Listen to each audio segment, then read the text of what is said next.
Nais sa isang Filipino artist na nagwagi sa Marble and Julius Caesar Impersonator Award na makatulong sa kapwa niya artist na baguhan sa larangan ng sining sa France. Ito ang balita ni June Garin. Isang Filipino-Paris-based contemporary artist na si Alan Ray Mig Salazar ang gumagawa ng pangalan ngayon sa larangan ng sining sa Europa.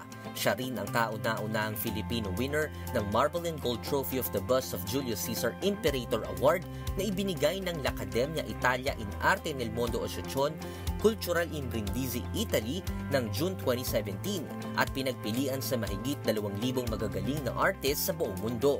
Ayon sa 45 taong gulang na si Migs, taong 1998 nang una siyang bumisita sa Paris at kalaunan ay nagdesisyong pagyabungin ng kaalaman sa larangan ng sining sa Paris, France.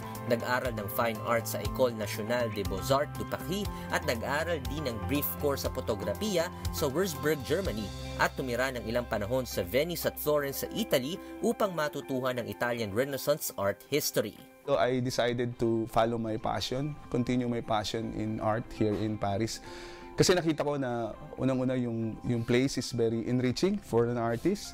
Pangalawa, the place is very conducive also for artistic expression.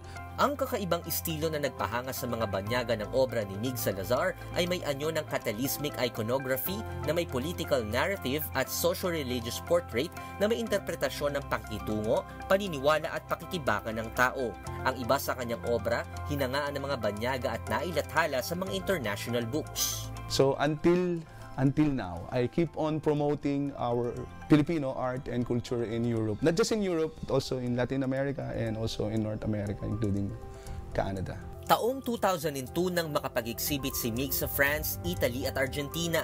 Ilan sa mga nilahok niyang kilalang art exhibitions ay ang 2015 at 2017 Florence International Biennale of Contemporary Art sa Florence, Italy at 57th Anima Mundi, Venice, Italy.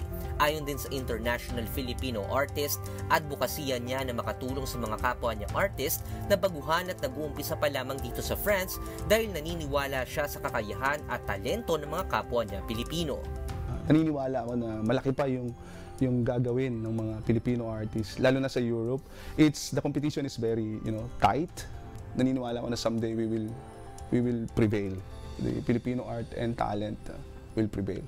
Pinaghahandaan ngayon ni Migs ang Philippine Art Month, isang collaborative art exhibition show dito sa Montmartre, Paris ng mga kapwa niya Filipino artist na pinamagatang Sining sa Paris. Ito ay pakiisa ng Philippine Embassy sa France na gaganapin sa February 2019.